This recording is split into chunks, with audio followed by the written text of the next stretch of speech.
Karibu tena mtazamaji, na shukrani kwa kuendelea kusalia nami, na kama nilivyokuarifu awali, naingia katika sehemu ya mazungumzo ambapo tutakuwa tunajaribu kutathmini iwapo sanaa ama elimu ya sanaa ina umuhimu kwa kiwango gani humu nchini Kenya, tukiangazia elimu ya CBE, mtaala wa CBC, na vile zaidi pia taaluma ambazo zinaweza kutokana na sanaa na elimu hii ya sanaa ambayo imeendelea kupigiwa debe, na pia wanafunzi wana nafasi zipi, tukiangazia labda katika zile shule binafsi na pia shule za umma wana nafasi sawa katika kunoa vipaji na sanaa ambazo wangependa labda kuchukua kwenye taaluma za siku za usoni, na pia iwapo basi sanaa ni kipaji tu ama pia ni taaluma ambayo inaweza ikanolewa ndani ya muda fulani. Na wahusisha wataalam kwenye sekta hiyo ambapo ni Harub Swale akiwa yeye ni mwelekezi wa ile densi maalum ya kitaaluma ya ballet ambao kwa Kiswahili tunaitoa tukisema baleti, lakini densi ya ballet, na vile pia ni mwelekezi wa kandanda, na pia namhusisha Belinda Nabwire ambaye yeye ni mwelekezi na mwalimu wa muziki na densi, na pia namshirikisha George Gishamba ambaye yeye ni mwelekezi wa uigizaji na muziki. Karibuni sana. Naam, tukiangazia umuhimu labda wa sanaa na elimu ya sanaa katika ukuaji wa mtoto na pia labda ukuaji wa mwanafunzi shuleni, naweza kusema kwa maoni yenu umuhimu wa sanaa na elimu ya sanaa ni upi katika mtoto anavyokuwa na pia katika mtoto anavyoishi kwenye mazingira ya shule? Haru. Naam, asante sana. Sanaa ni muhimu katika elimu sana kwa wanafunzi. Ni rahisi sana kugundua vipaji vyao mapema pia na pia wanakuwa na ile kujiamini, mfano katika mfano katika kuchora, kucheza, pia kuigiza. Naam. Kwa hivyo inajenga kujiamini kwa mwanafunzi. Yeah. Naam. Belinda, ungesema kuna umuhimu gani mtoto ambaye labda ananoa sanaa yake ama ametambua sanaa yake, anaishi mazingira ama ana tabia zake zipoje, mwenendo yake ipoje tofauti na mtoto ambaye labda hajatambua sanaa yake ama labda hana sanaa yoyote ambayo anaipenda? Asante sana kwa nafasi hiyo. Mtoto ambaye amejua kipaji chake, mtoto huyu tuseme ni mtoto ambaye anapata nidhamu katika ile uzoefu wa kupractice. Practice ni sehemu ambayo katika sanaa lazima iwe. So nidhamu ni kitu ambacho mtoto anacho.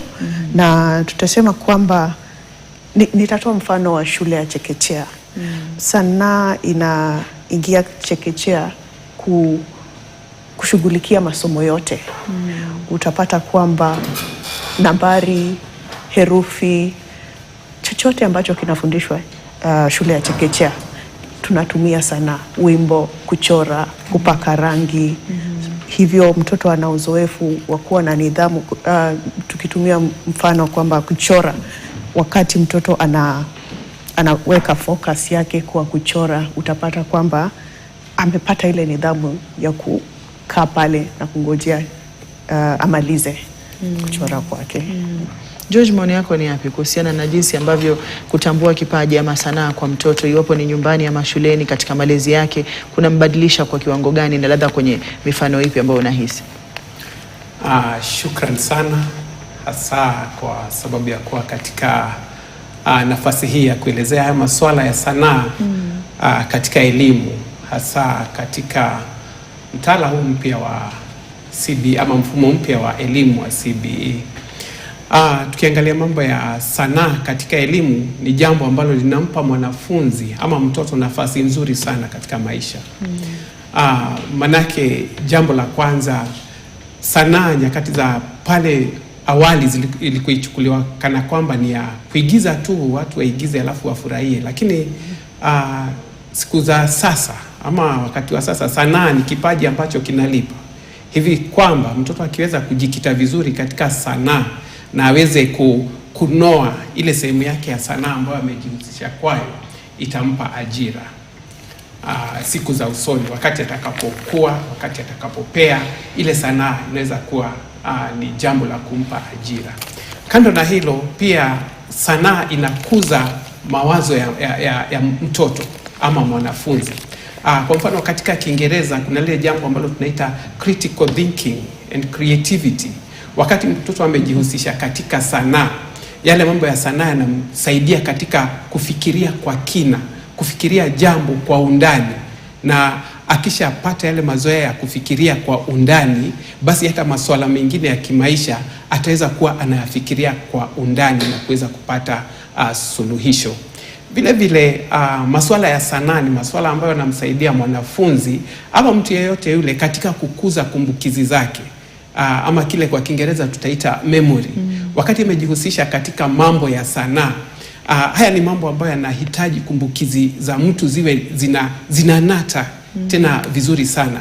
Hivyo basi wakati mtoto ameanza kujihusisha katika masuala ya sanaa, tunaona ya kwamba kumbukizi zake zinaweza kukuzwa kwa namna ambayo inastahili.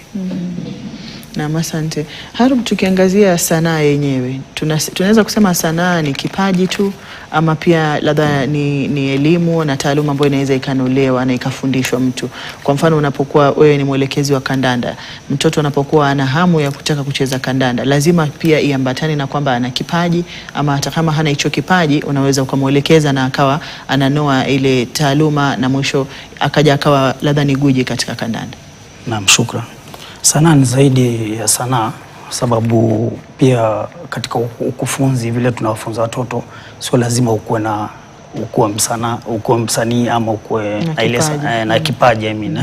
Unaweza fundisha mtoto hata kama hajui. Especially tuko na challenge kidogo, unapata katika hizi academy ama hizi ballerina dance academy unaletwa mtoto ambaye hajui chochote, but unaweza mfunza na kwa kuna ile experience na chukuliwa hata na labs hivyo. So sanaa ni muhimu pia kwa elimu. Naam. Na sijui kama Belinda unahisi ni sanaa zote ambazo unaweza kuwa labda umenoa makali yako iwapo haukuwa na kipaji awali, ama kuna zile ambazo zinahitaji uwe na kipaji ndio uweze kuboresha labda ujuzi wenyewe ambao unautafuta? Swali lako naweza sema linaelekeza upande wa muziki. Watu wengi watauliza, naweza imba nikiwa nimefika miaka 40, ninaweza kuimba? Na jibu ambalo mimi wapa ni kwamba bora una sauti unaweza imba. Na nitarudi tena kwa lile jambo nilisema, uzoefu wa practice ndilo litakuwezesha kujua kwamba sanaa hii utaifikisha wapi. Naam, George, sijui kungekuwa na mwalimu wa uchoraji angesema hivyo, kwa sababu kama mimi sijui kuchora tangia nikiwa mdogo na mpaka sasa sijui kuchora. Sijui kama naweza kubadilika kujua kuchora. Sanaa zote unaweza ukazichukua kama taaluma na kuboreka iwapo hauna kipaji, ama kuna zile ambazo zitakuwa zinahitaji vipaji ndio uweze kuwa labda guji katika sanaa yenyewe. Kimsingi nafikiria sanaa, ama najua kwamba sanaa ni namna ya kuwasilisha mawazo na hisia za binadamu. Na tuna namna nyingi tu za kuwasilisha hiyo sanaa. Katika mtazamo wangu, sanaa yaweza kuwa ya kwamba ni jambo liko ndani ya mtu na linahitaji tu lifanywe kazi kidogo liweze kukuzwa alafu likaonekana. Pia naamini kwamba paweza pakawa na mtu hana hicho kipaji, lakini ako na kile ambacho tutaita interest. Anataka ana tamanio la kushiriki katika sanaa fulani. Akiwa na lile tamanio, naamini ya kwamba ataweza kukuzwa na ataweza kuingia katika mahali ambapo anaona ana tamanio la kufanya lile jambo. Kwa mfano, tuseme kama ni masuala ya muziki. Kuna watu utakuta kwamba wanapenda kusikiza muziki sana. Wana ile shauku ya kwamba mimi huu muziki naupenda sana, ningependa hata kuimba nisikike mwenyewe. Lakini unakuta ya kwamba akijaribu kuimba, sauti yake haimpi kuimba kwa vyovyote vile. Lakini akapata mtaalamu ambaye ataweza kuitoa ile sauti ndani yake, amwelekeze, amwambia kwamba hii sauti ili kwamba uimbe nyimbo itoke namna hii, uweze kuibua toni fulani, lazima ufanye hivi na hivi na hivi. Chukua kwa mfano mimi mwenyewe katika siku za ujana wangu nilitamani sana kuimba. Nasikia watu wakiimba, nasikia wanaimba vizuri, nataka kuimba. Lakini sikupata ule ujasiri, lakini ndani yangu nilikuwa nasikia nataka kuimba. Lakini katika miaka yangu hii juzi tu, si kama miaka miwili hivi imepita, mwaka mmoja, miaka miwili, nimejiingiza katika ulingo wa kushiriki na wengine katika kuimba, katika kuongoza nyimbo, na naona ya kwamba wale ambao wananielekeza vyema na ninaibuka. Vivyo hivyo hata wale watoto ambao tunafunza, waweza ukaangalia mtoto uone kwamba huyu mtoto ana ari, ana ile shauku ya kutaka kufanya jambo. Na nitapatiana mfano halisi mahali ambapo ninafunza. Pakaja mtoto mmoja akaniambia, mwalimu, katika haya masuala ya uigizaji mimi sijawahi igiza, lakini nasikia ndani yangu ninaweza, utanisaidia vipi? Nikamuuliza, kweli unajisikia unaweza? Akasema naam. Nikamwambia, hebu fanya tu jambo nione kama unaweza. Na jambo alinifanyia, hata nilimwambia usiendelee, nishaona una ile shauku na nitakusaidia. Kwa hivyo paweza pakawa na mtu ambaye ana ile shauku, lakini ndani yake hana ule uwezo. Akipata mwezeshaji ataweza. Nikiongezea hapo, nitaguzia tu ile alama alikuwa ameongea. Katika hawa wanafunzi pia tunawapata, kuna kuaga na aina tatu. Kuna mwanafunzi ule akona kipaji already, na kuna ule ambaye yataka kujifunza, na kuna ule hajiwezi kabisa. So tunakuwa na tofauti ya vipaji tofauti katika wanafunzi. Naam, hapo tulikuwa nataka kuongezea. Na labda kwa kuangazia swala la kupata ule kujiamini, kama ulivyo ujasiri na kujiamini, nafikiri uko pia na mfano wa umuhimu wa sanaa na elimu ya sanaa katika ukuaji wa mtoto. Labda mifano iliyo hai ambayo unaweza kuitoa katika hilo, na pia zaidi kuangazia iwapo kwenye elimu ya sasa swala la elimu ya sanaa linapewa uzito ambao unastahili. Naam, hebu rejelea hilo swali tena, pole.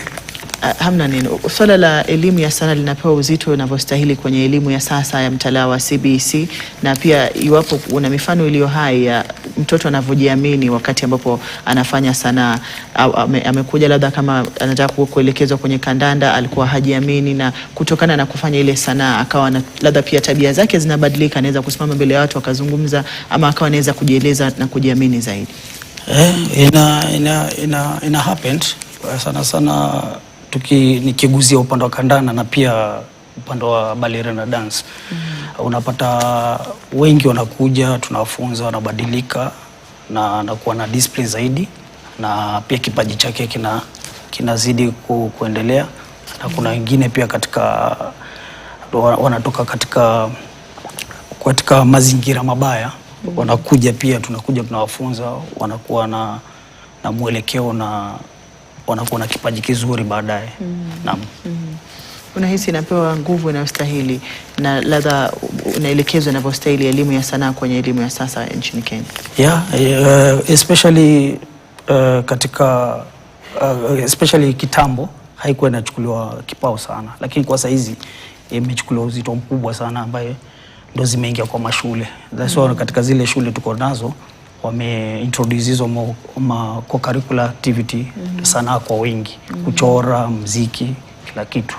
Naam. Belinda, maoni yako ni yapi? Ukiangazia labda iwapo una mfano hai unaweza kutoa pia, ndio wale wanaotazama wajue tunaposema mtoto anajiamini ama anakuwa na maadili ama discipline, ni unamaanisha nini katika labda uhalisia wa maisha ya kawaida ya mtoto, na pia iwapo unahisi elimu ya sanaa inapewa uzito unaostahili kwa sasa.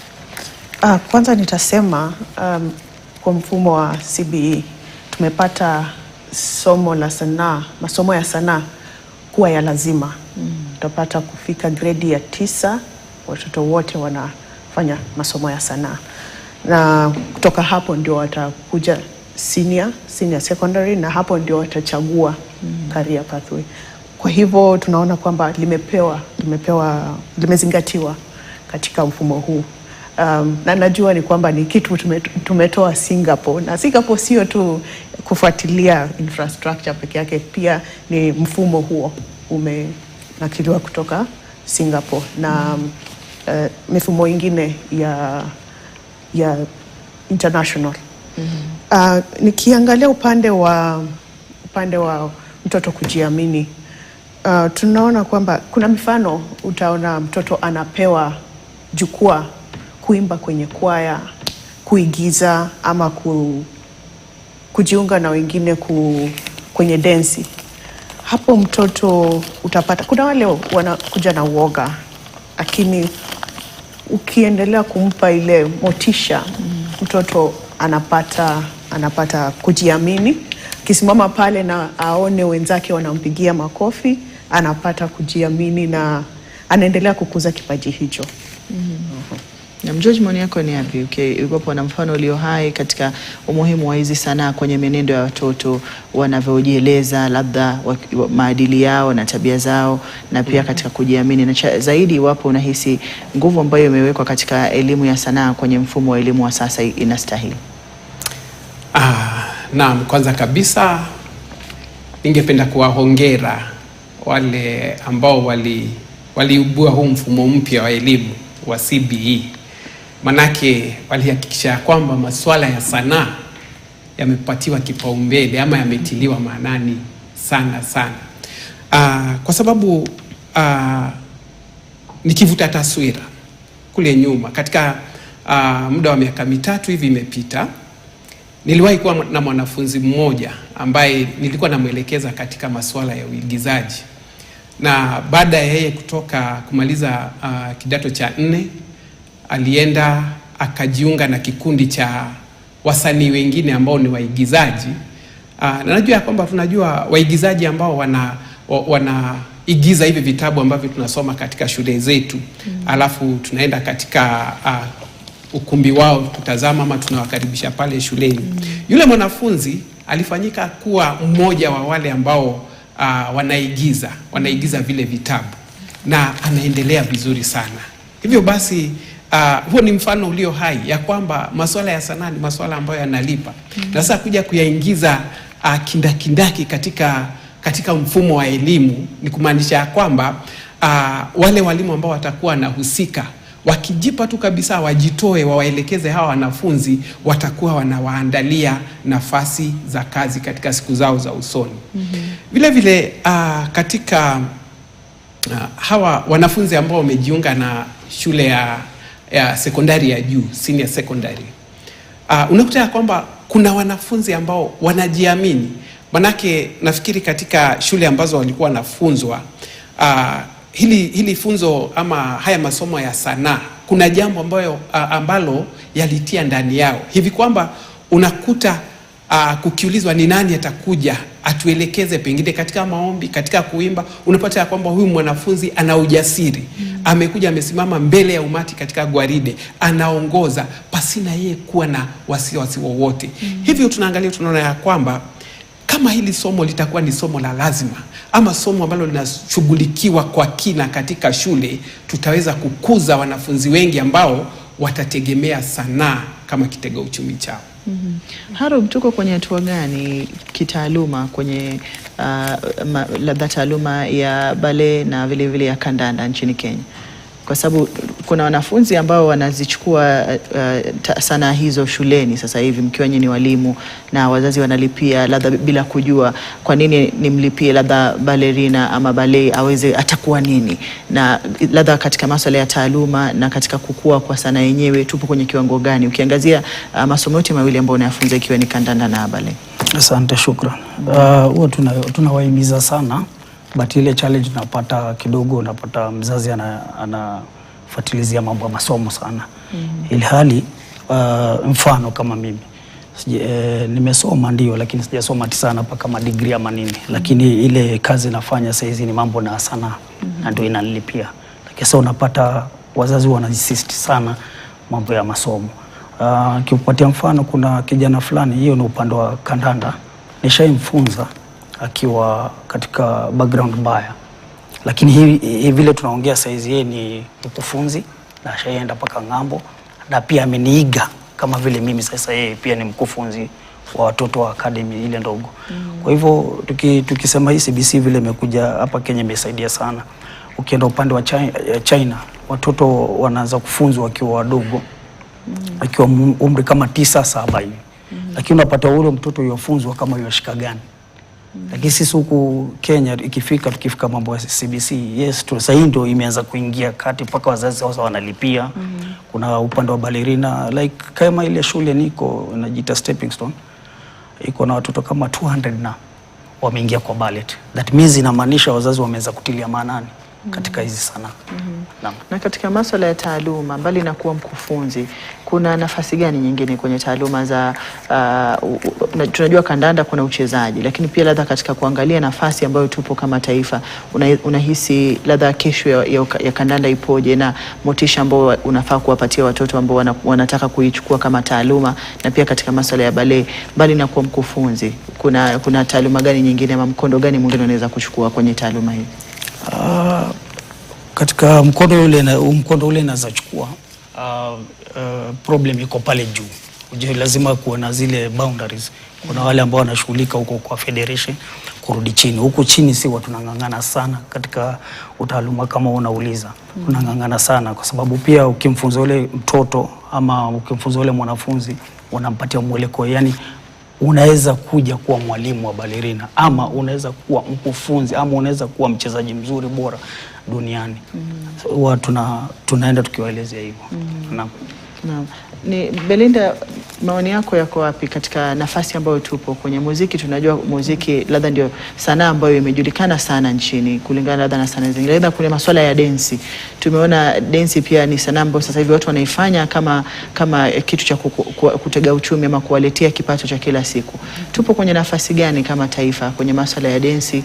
Muziki tunajua hatuko vibaya, lakini kwa masuala ya densi zaidi. Nitasema kwamba mambo yanabadilika. Tachukua muda kuweza kubadili yote, lakini mambo yanabadilika.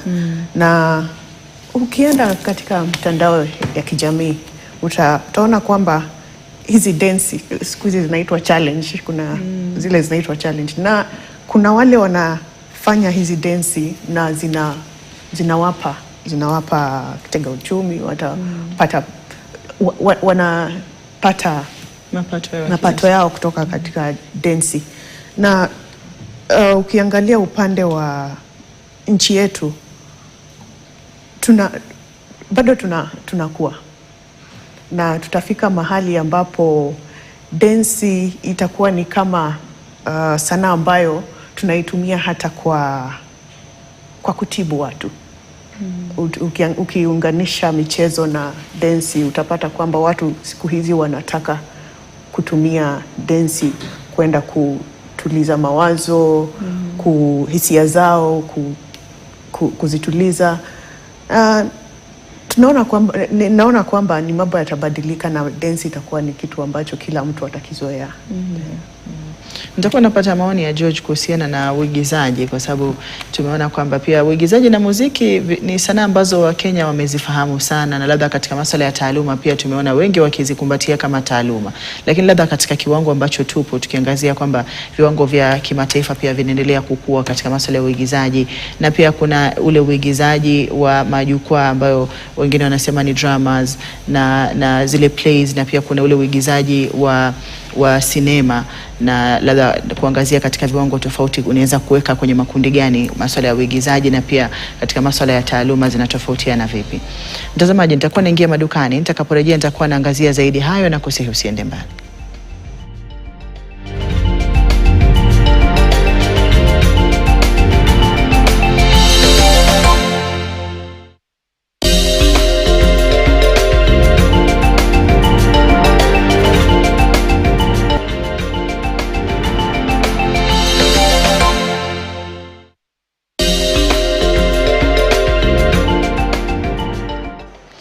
Karibu tena mtazamaji, shukrani kwa kuendelea kusalia nami. Naendeleza mazungumzo kuhusiana na umuhimu wa elimu ya sanaa, na tukiangazia sanaa tofauti, nikiwa studioni na wakufunzi na walimu wa sanaa tofauti, tukiangazia iwapo sanaa hizi zina umuhimu gani katika elimu ya CBE na pia zaidi katika masuala ya kitaaluma. Namhusisha Harub Swaleh ambaye ni mwelekezi wa ule mchezo wa ballet na pia kandanda, na pia namhusisha Belinda Nabwire akiwa yeye ni mwalimu wa muziki na densi, na George Gishamba ambaye ni mkufunzi wa uigizaji na muziki. George, tulikuwa tuje kwako utufafanulie uigizaji upo kwenye viwango vipi, na kila kiwango ama kila aina ya uigizaji inatumika wapi, tukiwa tunajua kwamba kuna filamu na kuna uigizaji wa majukwaa ama drama. Labda katika kuangazia utofauti unakuja wapi, na mtu anapochukua uigizaji kama taaluma, haya ni masuala ambayo yanawekwa wazi kwake, kwa sababu kuna wale ambao wana vipaji wameanza tangu wakiwa shule za upili, wanaenda na uigizaji mpaka wanamaliza vyuo, lakini wanapotaka kuingia kwenye taaluma wakiwa watu wazima, wanazitambua tofauti za jinsi ya kuigiza na aina hizi za kuigiza. Asante sana. Kweli kabisa, hasa katika shule zetu namna ya maigizo ambayo tunashughulikia, hapo awali tulikuwa tunaita Kenya National Drama Festivals, ambapo ulikuwa unakuta kwamba mchezo ama tamthilia imeandikwa na inastahili kuigizwa pale jukwani ili kwamba hadhira iweze kutazama matukio yote yakiwa pale jukwani. Kumaanisha ya kwamba mandhari yote ambayo yatatumika yatakuwa ni mandhari ya kuigiza, mandhari ambayo yameigwa, yanatumika katika kuleta uhalisi wa kile ambacho kinataka kuwasilishwa, ama tuseme yale mambo ambayo yanataka kuwasilishwa. Mandhari ambayo yameundwa pale ni mandhari ya kuigiza. Na katika ule uigizaji wa tamthilia pale jukwani, unakuta kwamba ili kwamba waigizaji waweze kusikika, kuna namna ya vile ambavyo wanastahili kuzielekeza sauti zao. Wakati mwingine utasikia kwamba wanaongea kwa hali ambayo sio ya asili. Unakuta kwamba kuna kitu katika uigizaji tunaita projection of voice. Hivi kwamba akiwa katika ukumbi ambao ni mkubwa, itahitajika kwamba yule ambaye yuko kule mwisho asikie sauti ya yule mwigizaji akiwa huku mbele. Kwa hivyo inambidi ya kwamba atoe hiyo projection ya sauti kuhakikisha kwamba kila mtu katika ukumbi amesikia. Alafu pia kuna ile miondoko pale katika jukwaa. Kuna vile ambavyo tunawaelekeza ya kwamba wakati unafanya mambo yako pale, wakati unaigiza, kuna ile angle ambayo unastahili kuwa umesimama kwayo. Kama kuna mwingiliano wa watu wanapitana pale katika jukwaa, kuna vile ambavyo tunawaelekeza. Lakini miaka hivi karibuni hili jambo limebadilika ya kwamba sio tu Kenya National Drama Festival. Limekuwa ni Kenya National Drama and Film Festival, ambapo sasa kuna masuala ya filamu pia yamewekwa mle ndani. Hivi kwamba ni maigizo bado, lakini ni maigizo ambayo yanachukuliwa na kamera, na mandhari ambayo yatatumika ni mandhari halisi. Kama ni katika nyumba, itakuwa ni nyumba halisi. Kama tuna mtangazaji wa habari, tutakuja mahali kama hapa, tutaomba ruhusa tumchukue mwigizaji akiwa kama mwanahabari. Yani ni mandhari halisi. Na tofauti iliyoko hapa hasa ni katika kwa mfano wakati mtu anaongea katika filamu, unaongea tu na sauti yako ya kawaida. Hakuna ile namna ya kupaza sauti ili kwamba watu waweze kusikia. Unatumia sauti yako ya kawaida. Ni lile jambo ambalo huwa tunasema kwamba wakati unaigiza katika jukwaa, unaigizia hadhira ambayo ni hai. Lakini katika filamu unaigizia lens ama kamera. Sasa hiyo kamera haitakubidi upaze sauti yako sana, na kwa sababu ile sauti yako tu ya kawaida ukishaongea itasikika. Na utakuwa na vipaza sauti ambavyo vinakusaidia kuweka ile sauti iwe sawa.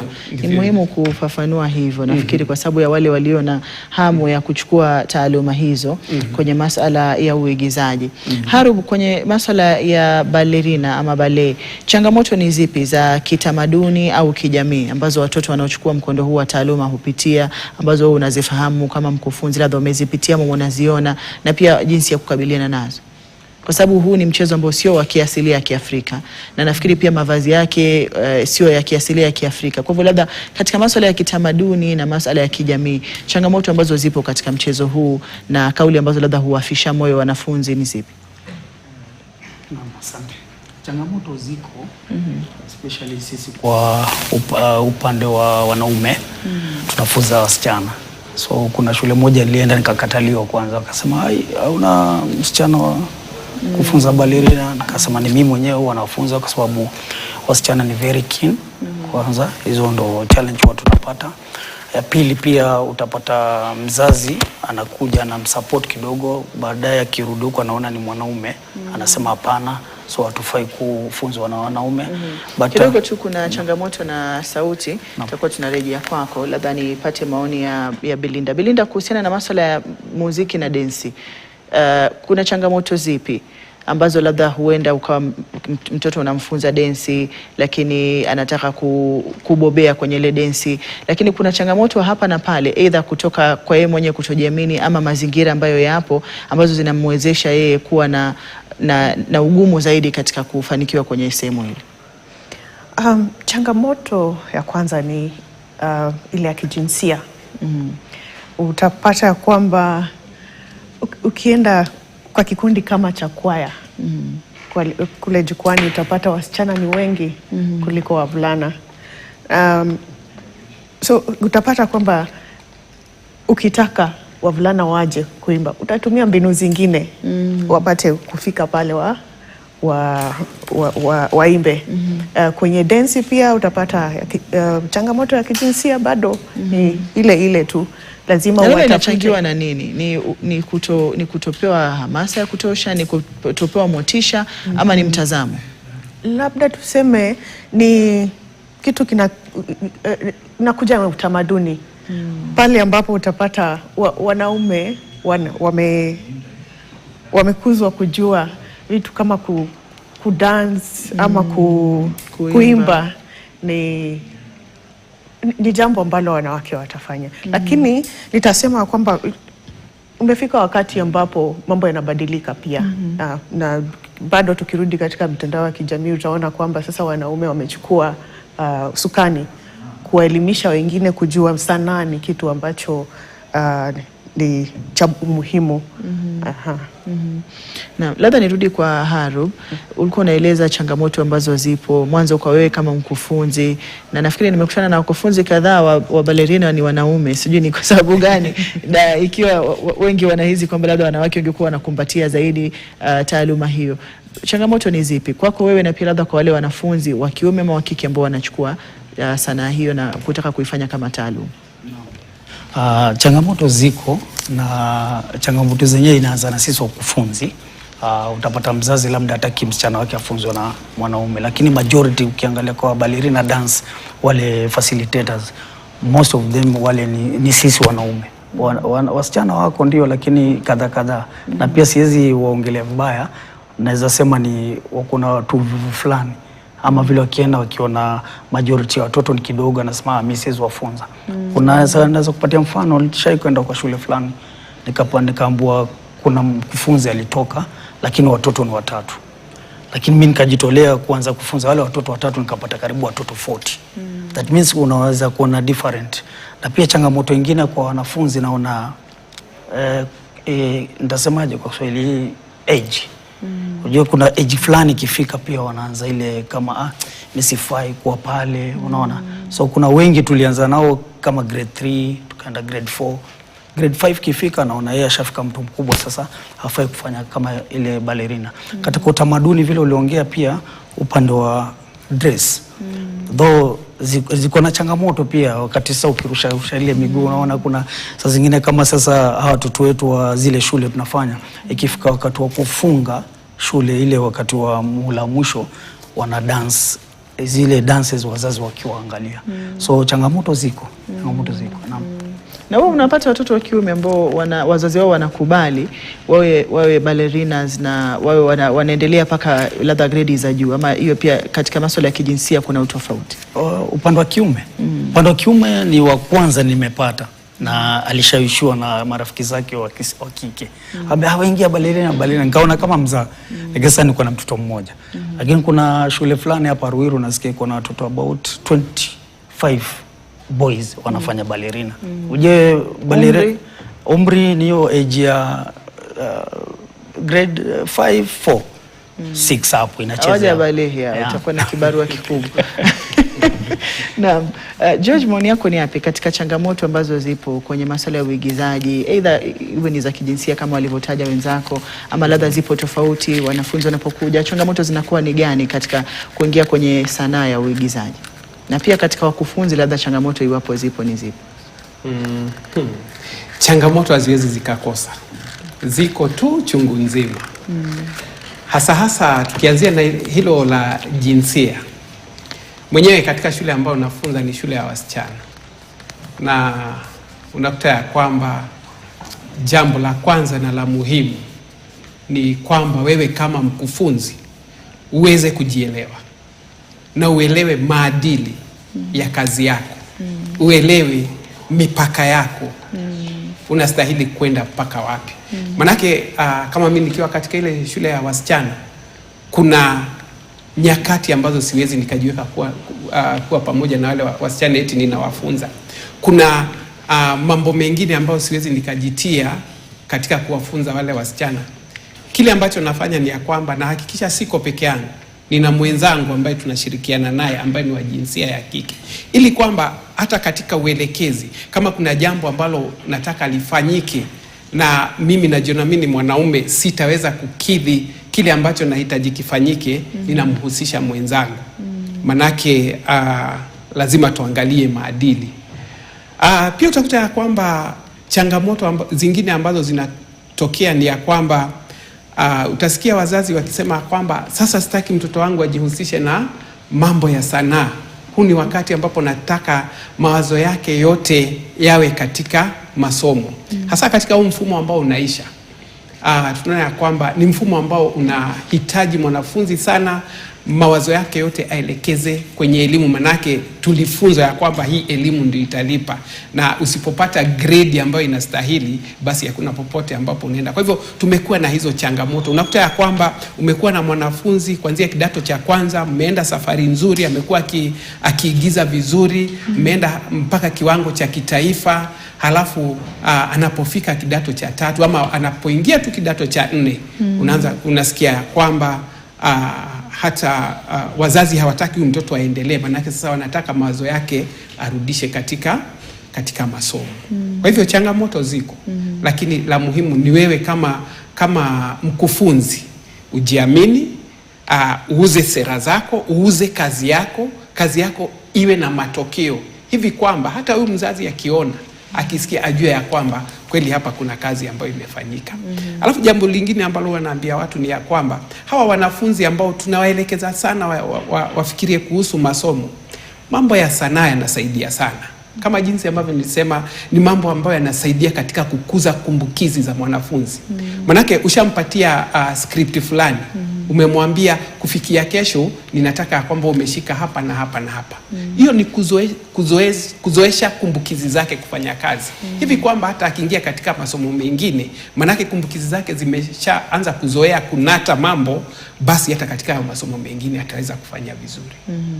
Harubu, unaweza kusema mitandao ya kijamii imebadilisha vipi mtazamo, labda kwa mfano hasa kwa mambo ya ballet, mtazamo umebadilika kuhusiana na vile ambavyo watu wanaweza kupata ufahamu zaidi kuhusiana na masala haya, wanaona mambo ni tofauti wakiwa wanatumia mitandao. Mitandao inabadilishaje mtazamo wa watu kuhusiana labda na sanaa kama ballet, na pia labda katika masuala kama ya kandanda, kwa wanafunzi wale walio na hamu, na pia kwa wazazi na jamii kwa jumla? Mitandao imesaidia sana, especially upande wa skills.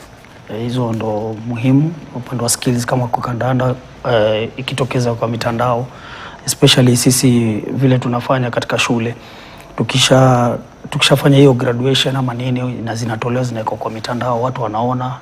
Tumia mitandao sana, kupitia mitandao tumepata watoto wengi sana kwa hizi mashule ambayo nafunza, sababu wanaona ni kitu iko na mwelekeo, ni kitu pia shule zinafuatilizia kwa sababu wanaona kuna umuhimu.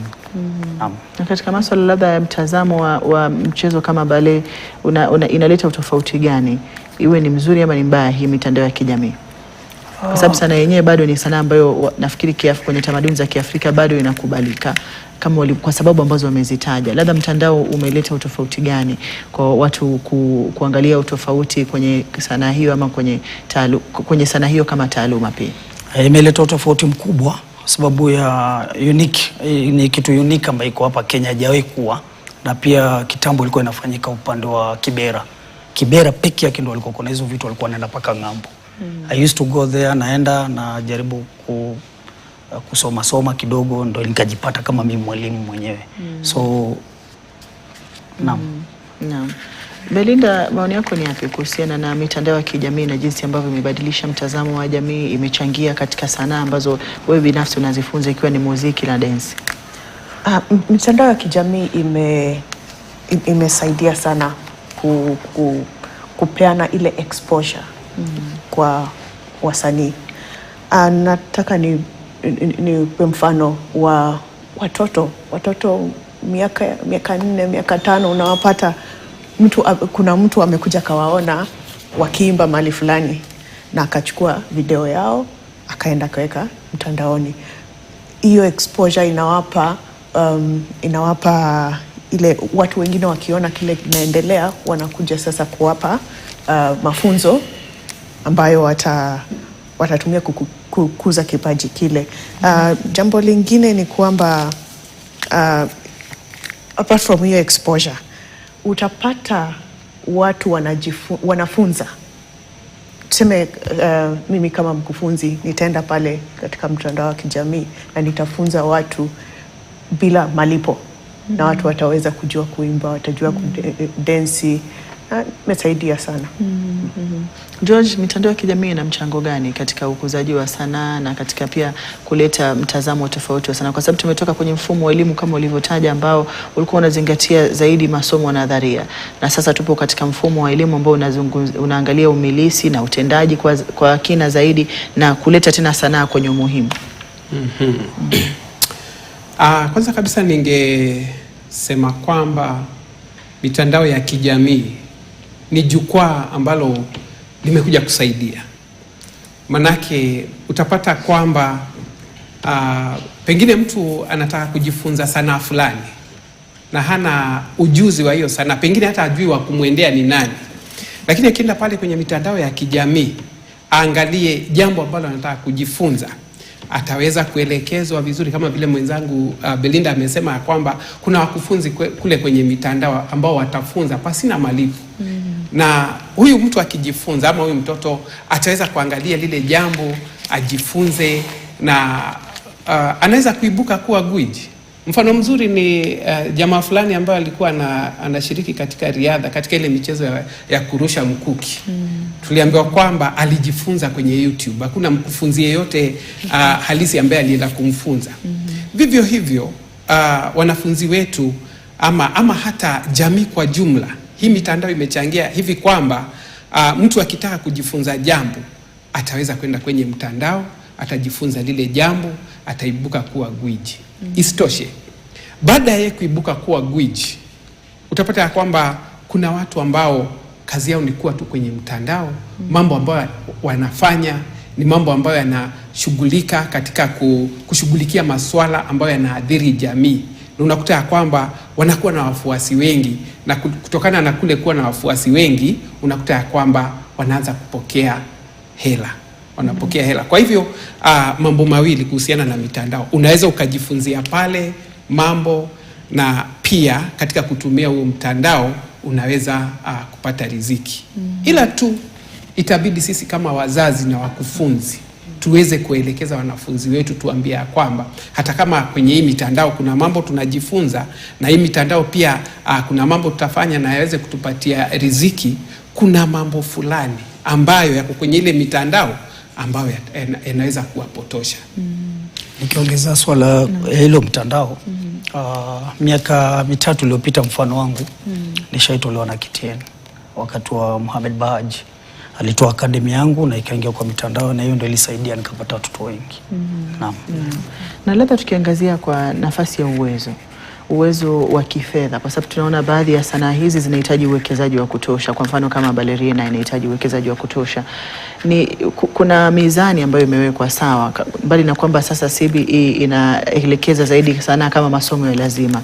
Tukiangalia uwezo wa shule za umma na za kibinafsi, kuna mizani ya sawa, ama kuna vile ambavyo labda watoto baadhi kwenye maeneo fulani wanakuwa hawana nafasi sawa kama wenzao kwa sababu ya uwezo wa kuwekeza kifedha kwenye sanaa hizi. Ni kweli kabisa, sababu ukiangalia sana sana hata sisi facilitators, sisi wa viongozi wa kuwafunza, inafika mahali unapata mtoto kwa background mbaya, lakini sasa inabidi uonge na head teacher kama amesaidia watoto wawili watatu, hata wewe pia unajitolea kwa kumlipia maybe, ama wakati wa trip unaenda unapata mtoto ajiwezi, unaongea na head teacher, unamwambia mimi nitasimamia vitu kama hizo. Challenge kama hizo haziwezi kukosa, na pia vile unapata upande wa soka unapata mtoto labda hana uniform, unabidi wewe pia unamchangia kwa sababu si wote wako sawa. Kuna wengine wanajiweza na kuna wengine hawajiwezi. Sasa unapata wale ambao wanajiweza wanalipiwa sana, wanakuwa wengi, na ni wale ambao pia kwa class pia uko bright, unaona. Na kuna ule mtoto sasa hajiwezi kabisa, sasa unapata ako yani amejitenga na wale wengine. Lakini sasa watu kama sisi, especially mimi najiongelea mimi, nishaifanya hivyo na pia bado nafanya. Nasema huyu katika ile fungo langu la malipo mtolee huyu, nitamlipia. Naam. Belinda, mizani ikoje katika masuala ya gharama za kwa mfano muziki, densi na ladha katika kuweka wanafunzi wengine wa kundi fulani kando na nafasi hizo kwa sababu ya uwekezaji wa kifedha ama uwezo wa kifedha? Mizani haiko sawa. Utapata wanafunzi ambao wako kwenye shule za kibinafsi wana advantage kuliko wale wako shule za umma, na wanapata walimu kwa wingi. Ile mwalimu anakuja pale kuwafundisha kwa sababu anajua atalipwa. Shule za umma watu wengi wanajitolea. Utapata mfano ninafunza shule ya kibinafsi, lakini nitajitolea kwenda kwa shule ya umma kuwapa ile ujuzi. Na ingawaje tena nitaangalia mwenyewe tena nimesoma shule ya umma tangu utotoni, na kukuza kipaji changu ni ile kujitolea na kujiamini.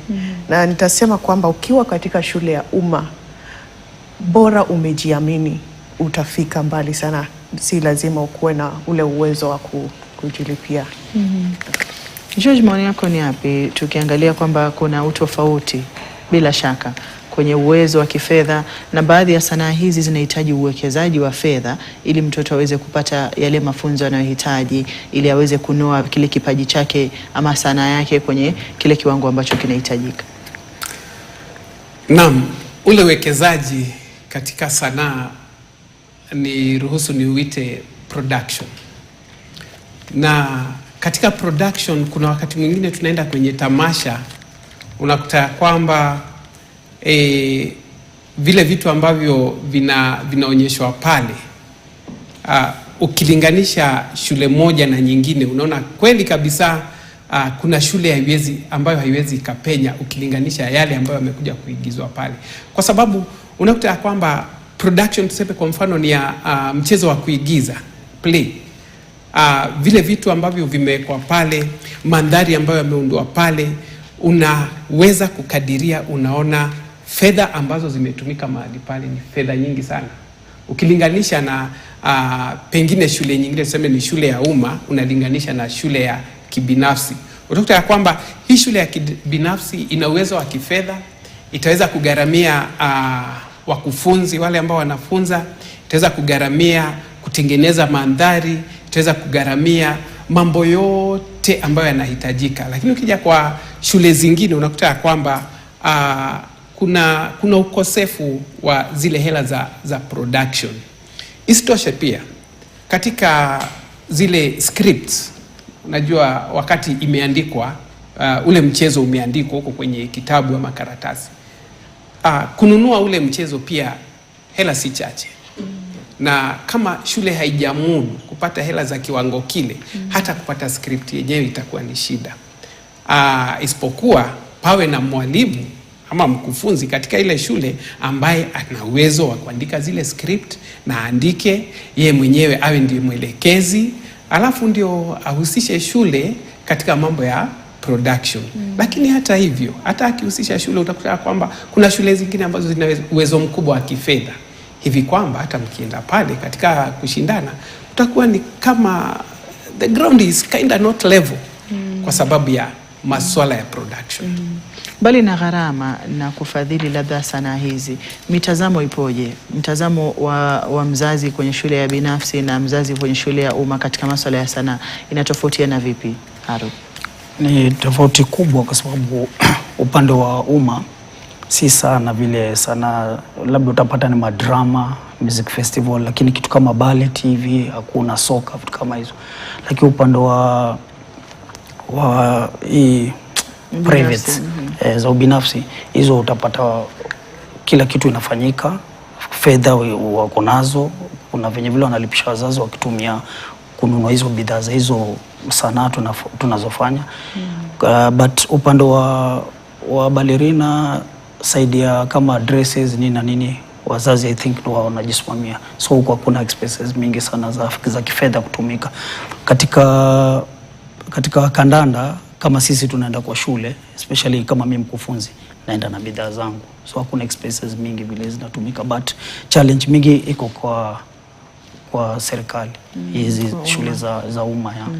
Nitakuwa napata maoni yako Belinda hivi punde kuhusiana na utofauti wa mtazamo. Wazazi wanatazamaje sana tukiangalia kwenye labda makundi mawili ya shule za umma na za binafsi? Labda pia sababu ni zipi? Ni masuala ya fedha pekee ama pia kuna masuala mengine ambayo yanachangia katika kuwa kwa utofauti wa mtazamo wa masuala ya sanaa na umuhimu labda wa kuwepo kwa hiyo elimu ya sanaa kwenye maisha ya mwanafunzi? Nitakuwa narejea hivi punde, nakusihi usiende mbali.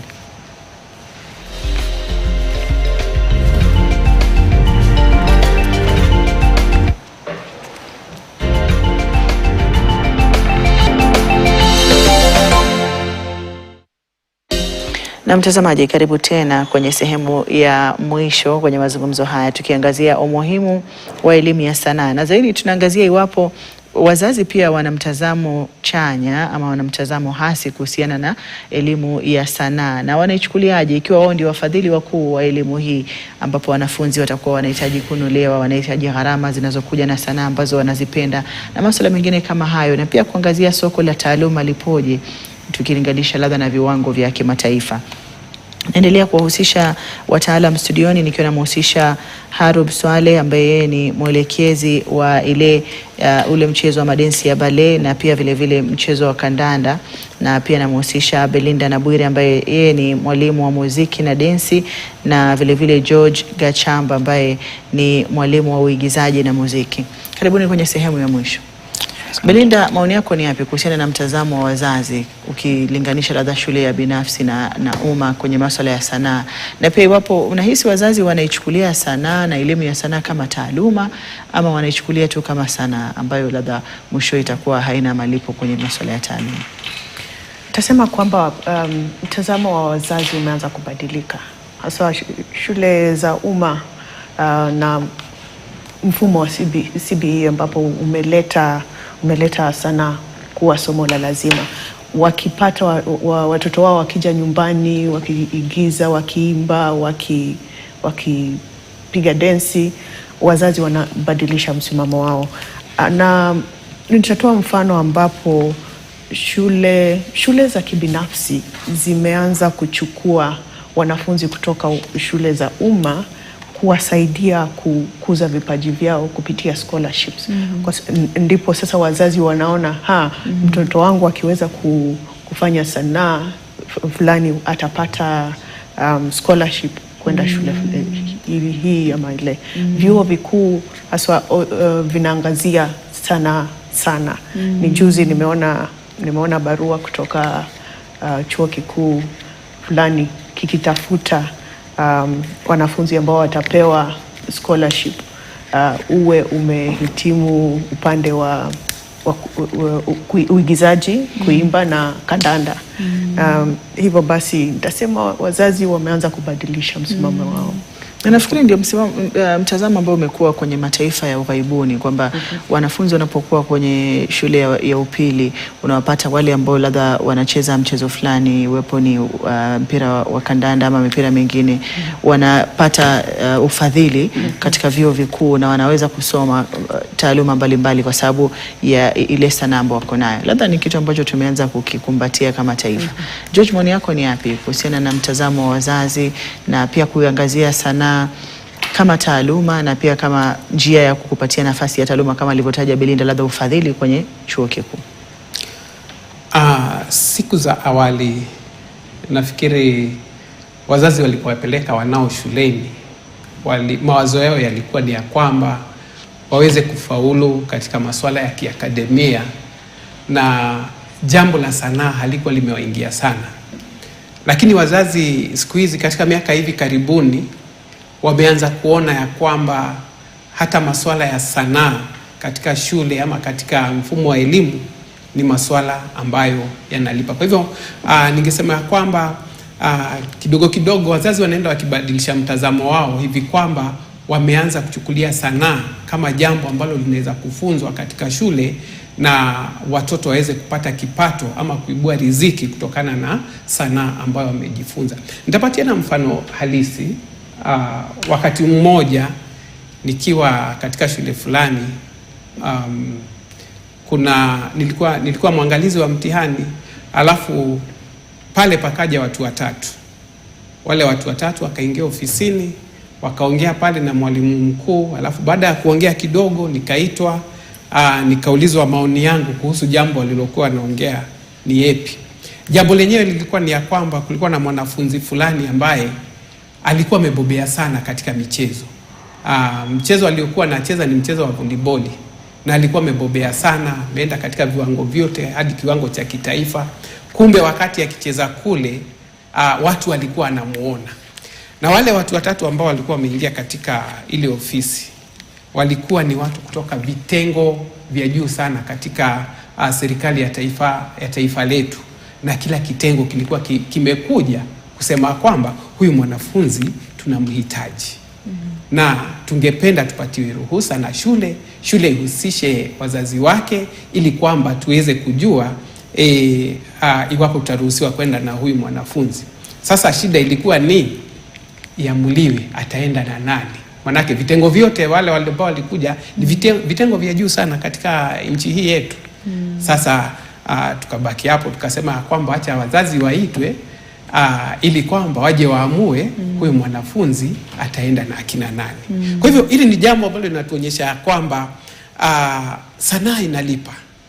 Wakati wazazi wameangalia hili jambo, naona ya kwamba kumbe kuna watoto ambao wanaangaliwa kwa sababu ya weledi wao ama vile ambavyo wamebobea katika sanaa. Kumbe kuna watu kule nje ambao wanawaangalia. Wazazi kidogo kidogo wameanza kubadilika na wameanza kuona hili jambo la sanaa kumbe linalipa. Harold, tukiangazia nafasi ya kandanda na ballet kwenye nafasi za kimataifa, wanafunzi wanaposhiriki mashindano ya kimataifa, unahisi nafasi yetu ipoje kama taifa tukiangazia michezo hiyo miwili ambayo tunajua kuna mataifa ambayo kama mataifa labda ya Uhispania kandanda imebobea sana na shule za kuwafundisha watoto kandanda kuanzia umri mdogo zipo, Uingereza sawia na hivyo vile vile? Naam, ndaguzia sana kwa kandanda. Balerina nikuambia ndo imeanza, haijashika ile mkakati vizuri. Kwa kandanda tuko palipazuri na pia si pazuri sana, sababu tunaweza ongea kuna wengi especially kama shule kwa hapa inaitwa Highway Secondary School. Wao wanachukua watoto na scholarship, akiwa mtoto wangu mmoja alichukuliwa last year, sasa yako form 3. Alhamdulillah, nashukuru Mungu, silipi school fees, scholarship pia.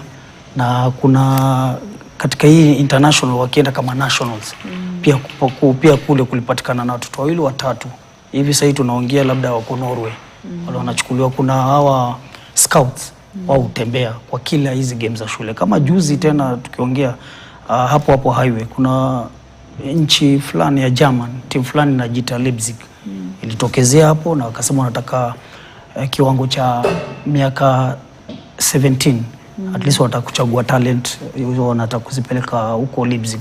Wakakuja wakatrain na wao, tukishuhudia pia sisi tuliona, na ilikuwa ni wakati wa kufunga. So kwa upande wa kandanda naona tunaelekea mahali pazuri na si pabaya pia vile sana.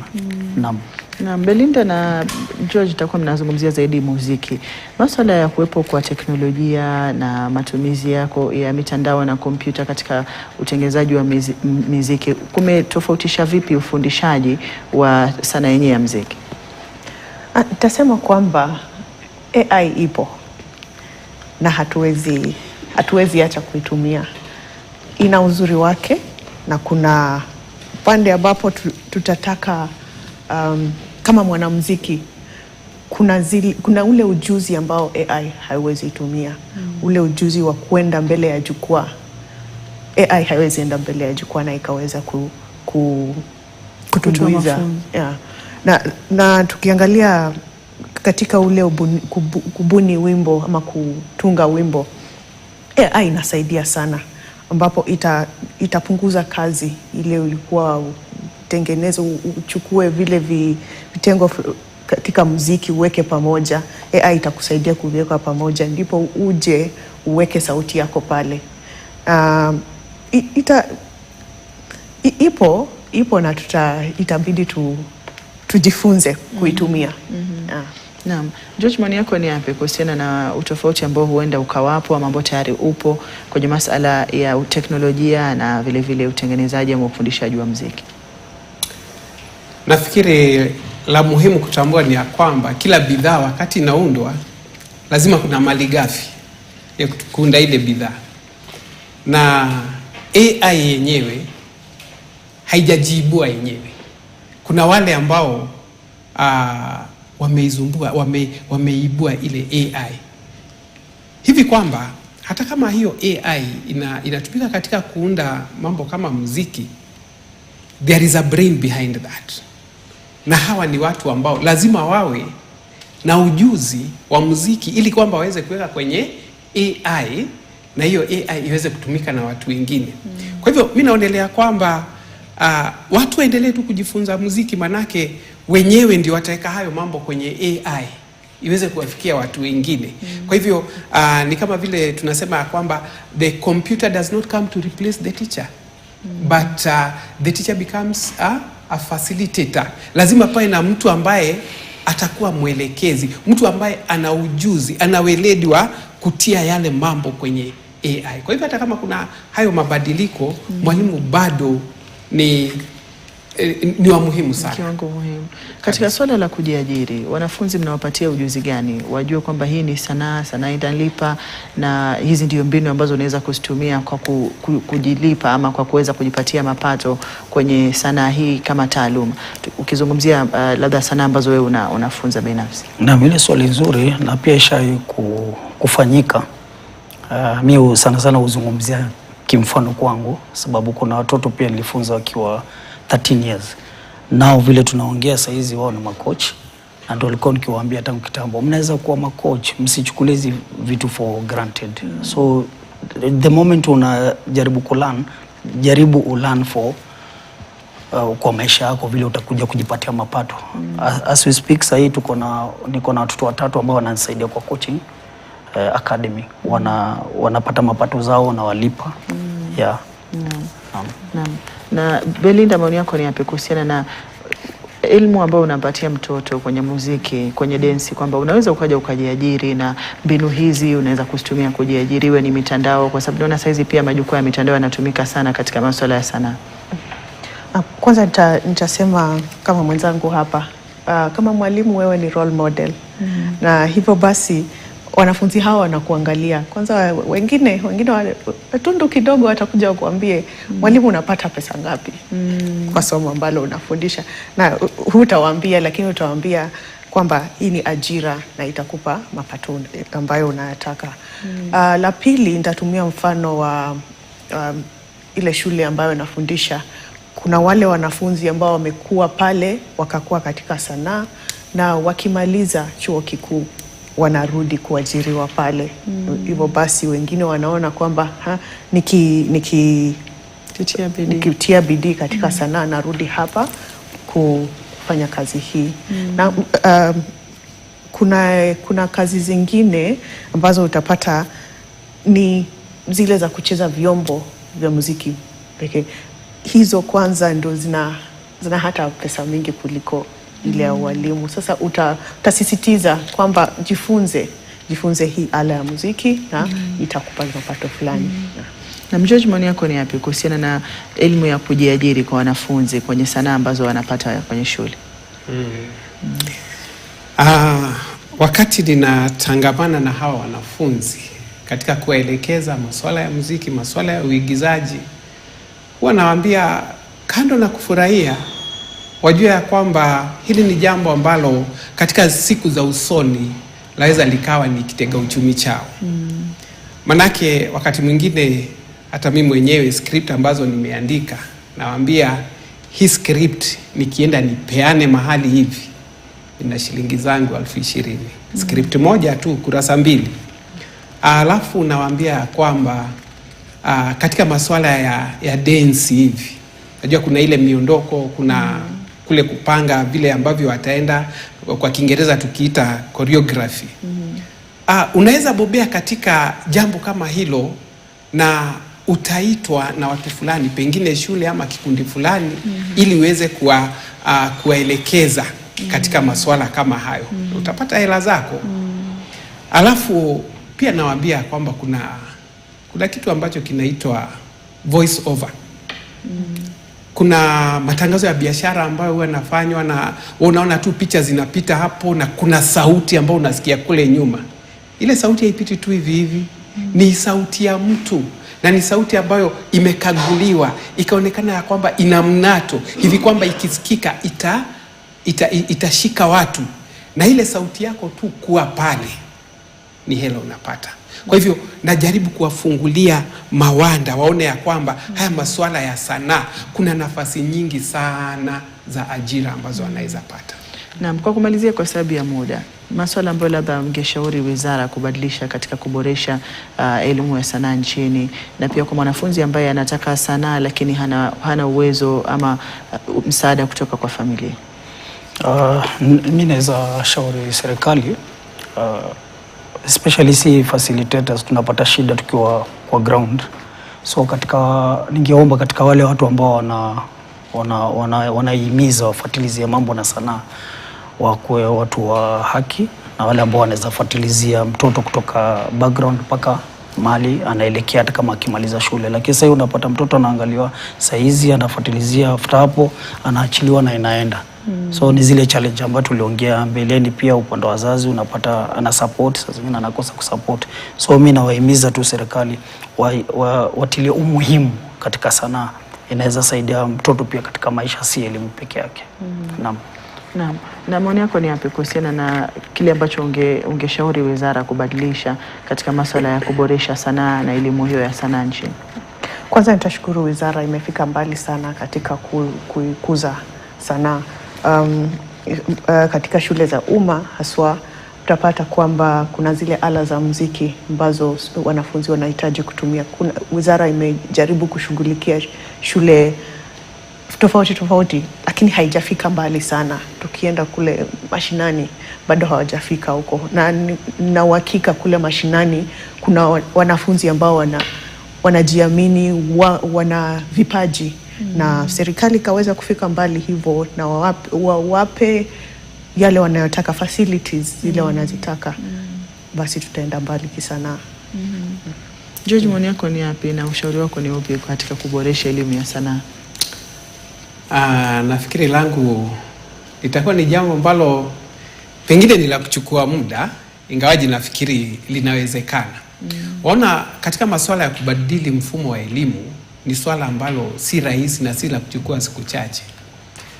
Lakini katika siku za usoni hivi, iwapo serikali itahiari ya kwamba haya masomo ya sanaa jinsi ambavyo yametiliwa maanani katika mtaala wa sasa, iwapo kutakuwa na shule ambazo tumeambiwa hizi ndizo zinafunza sanaa fulani, ama the schools of art, na walimu wale wako pale wawe ni walimu wa arts peke yao, hivi kwamba imesemekana ya kwamba kutakuwa na walimu wa muziki katika ile taasisi, walimu wa michezo ya kuigiza. Yani hayo ndio masuala ambayo yanashughulikiwa pale. Nafikiri hili ni jambo ambalo litaweza kutukuzia hivi vipawa kwa namna ambayo ni ya juu zaidi kuliko tulivyo sasa. Na asanteni sana kwa muda wenu, kwa mchango wenu, na pia katika kutueleza nafasi ambayo tupo kama taifa kwenye masuala ya sanaa. Ni mshukuru sana Harub Swale ambaye yeye ni mwelekezi wa mchezo wa madensi ya ballet na vile vile pia mwelekezi wa mchezo wa kandanda. Asante sana kwa kuja na kwa mchango wako kwenye mazungumzo. Na ni mshukuru sana pia Belinda Nabwire ambaye ni mwalimu wa muziki na densi. Asante sana Belinda. Na asante sana George Gishamba ambaye yeye ni mwalimu ama mwelekezi wa uigizaji na pia muziki. Shukrani sana kwa kuja na kwa mchango wako kwenye mazungumzo. Na mtazamaji, kufikia hapo nafika mwisho mwa taarifa za yanayojiri na pia mwisho mwa mazungumzo haya kwa jumla. Kwa niaba ya wote waliofanikisha taarifa hizi nasema shukrani za dhati kwa kuwa nami hadi tamati. Namuona mwenzangu Ian Keitani ameshaingia studioni, nitakuwa nampokeza uskani aendeleze mazungumzo haya kwa lugha ya Kimombo kwenye taarifa za News Desk. Nimekuwa wako Hadia Mwasiwa hadi wakati mwingine inshallah. Kwaheri.